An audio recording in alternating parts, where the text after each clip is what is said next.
Hello and welcome to the latest episode of the Boardmasters with me, Chris Mullins. And me, Chris Reed. And today we are going to be reviewing Counter-Attack, following on from our epic tournament that we've had over the last couple of months. I'm not going to mention the winner because we haven't played the final yet. No, we don't know yet. But we needed to get some battery back in the laptop to record, so we're doing the review first. But, you know, we've got double figures worth of games played at this point, so I don't think the final is going to change our opinions too much. No. So as ever, the review will cover the categories of art style and theme, component quality, accessibility, replayability, and gameplay. It's been so long since we recorded a review, I almost forgot what the categories were then. When was the last one? Nemesis, I think. Oh, yeah. It was, a few weeks back. Well, I think it's 5 or 6 weeks ago now. So, yeah, let's dive in. Art style and theme. What do you think, Chris? The theme is football, so it's an obvious big winner. Really enjoyed Super Club when we played, and this sort of goes on from that. This is a totally different setup to Super Club. Yes, Super Club is obviously management. Yeah, whereas this is... This very much reminds me of Sabutio to a degree, with the fact you can move the players and you can with the ball and everything like that. But yeah, the theme itself, absolutely love. Obviously, both Chris and I are big football fans, sports fans. Absolutely.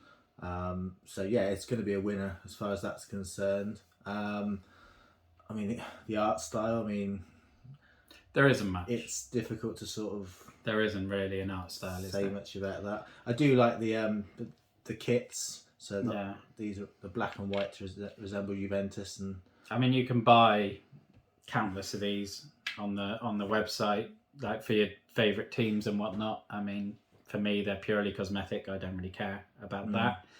So I haven't spent any money on those. No. Whereas I'll spend money on the players because it's different. Yeah.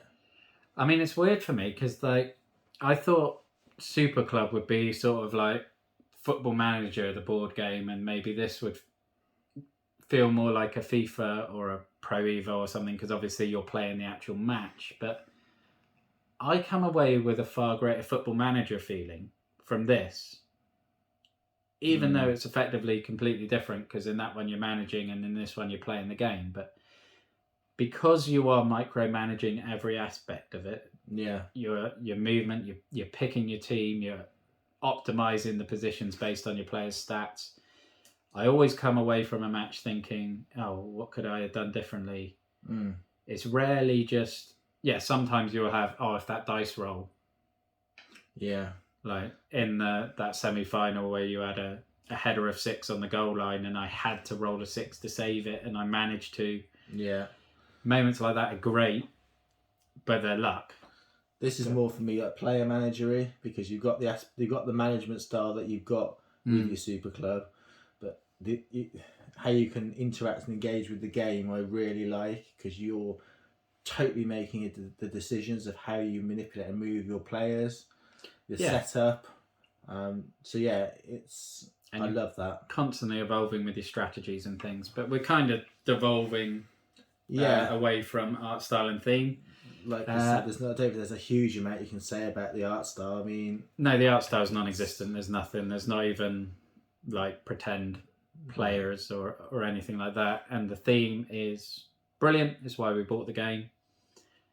And then going on to components, I guess it's pretty much the same. We've already shown you probably the height of the components with the kits. Yeah. I mean, obviously you've got the dies, which are fine. They do the job. The player cards are average. Yeah. There's nothing particularly special about them. So, I mean, the bookings and things, they've got a decent heft to them for what they are. They're thicker than maybe I would have expected from them. I like the fact that the counters are wooden rather than plastic.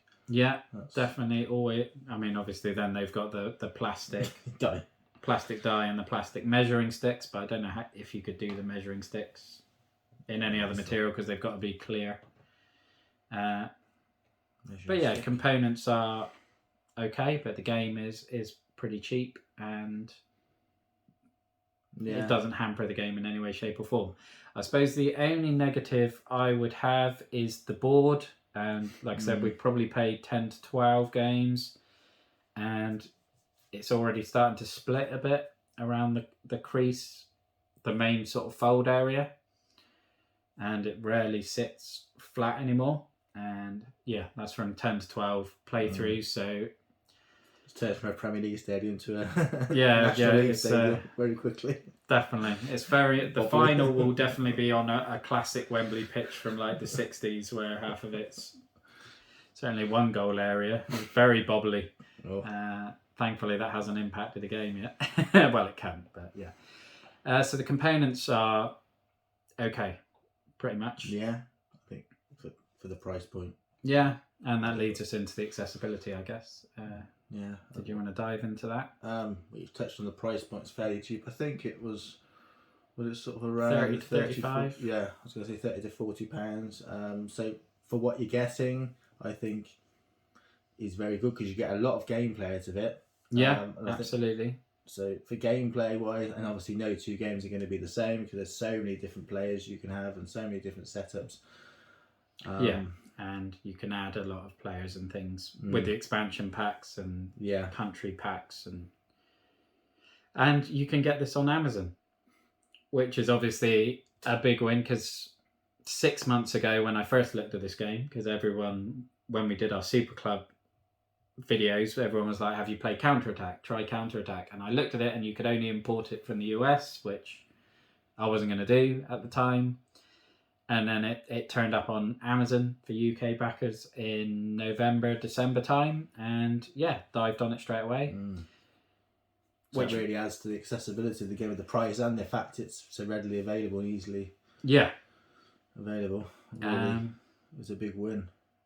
In terms of learning the game, there is a lot going on. There's lots of little rules and things that even at this point we're still... The nutmeg, for instance. Nutmeg we haven't used yet. But also things like remembering you can move a hex after a first time pass, and if a movement phase ends in a final third, all the players in the other final third can move 6 hexes, and little things like that we quite often still forget. Yeah, I think the basics are easy to learn. You'll pick up the sort of pass and move phase pretty easily, but yeah, the instances that Chris highlighted, they take a bit of gameplay to sort of like get them into your head, but even then you can still forget them.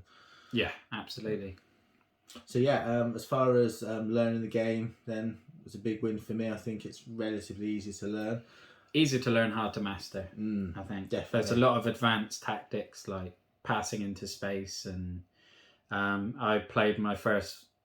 Well, by the time this review goes up, I'll have played my first probably 2 or 3 Tabletopia League games. And I played my first friendly the night before recording this, and like I had my offside trap set, and they moved their player in possession back into their final third so that then they could move their attackers in the other final third back on side. And it was like, that sort of tactic had never occurred to me before.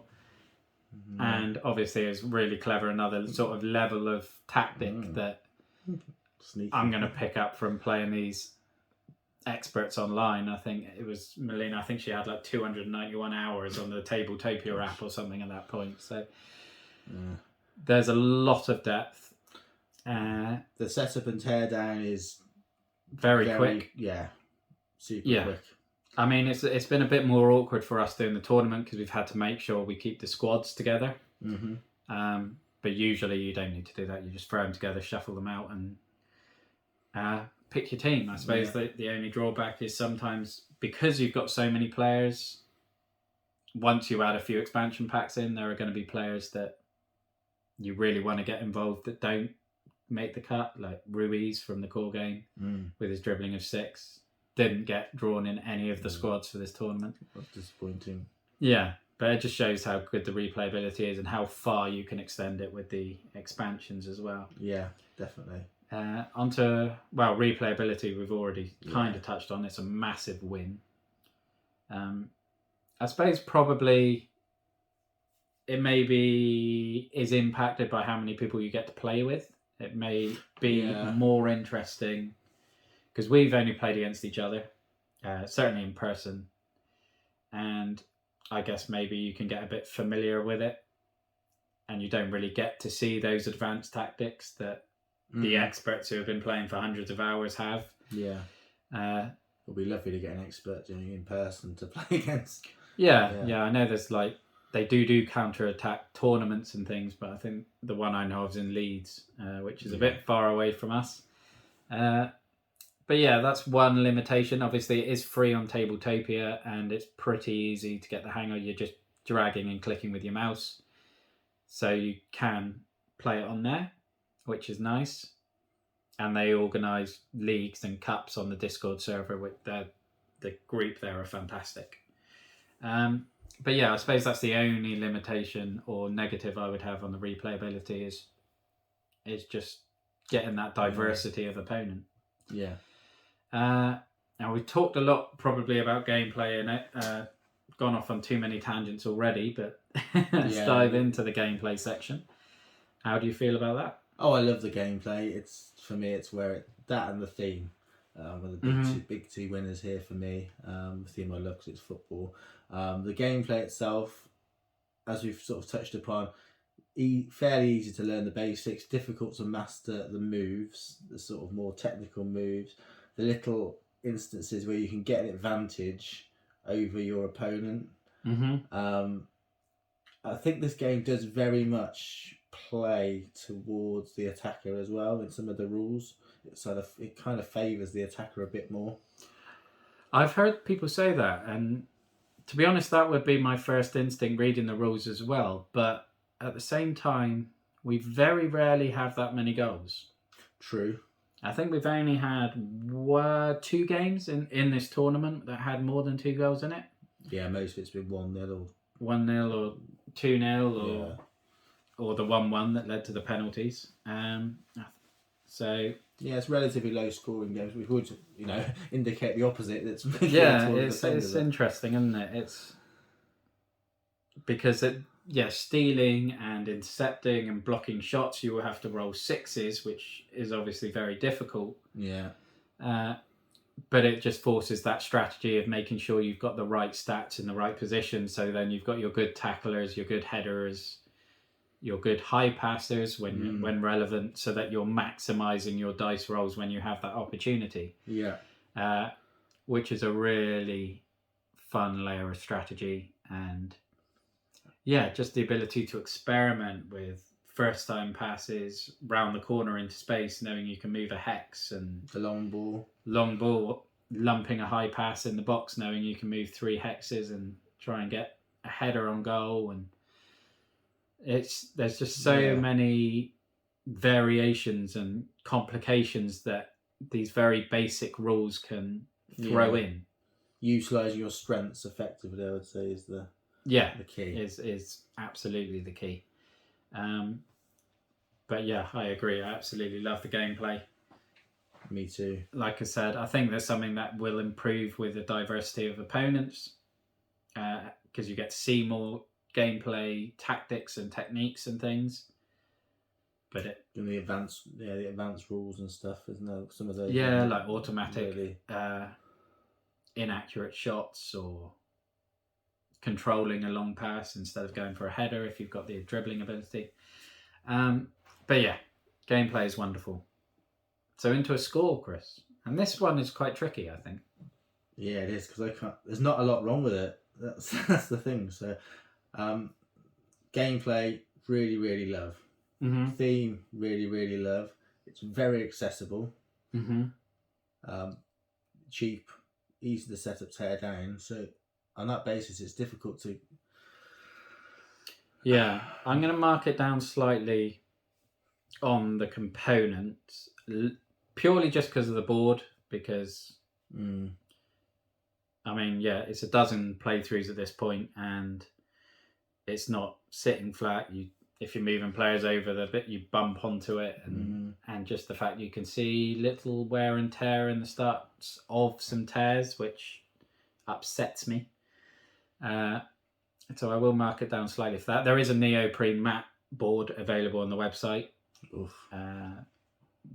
which I may have to buy because when this falls apart, very clever of them in their marketing. I know you like neoprenes. I do, but other than that, there's not a lot to mark it down, because although the art style is non-existent, the components are nothing special.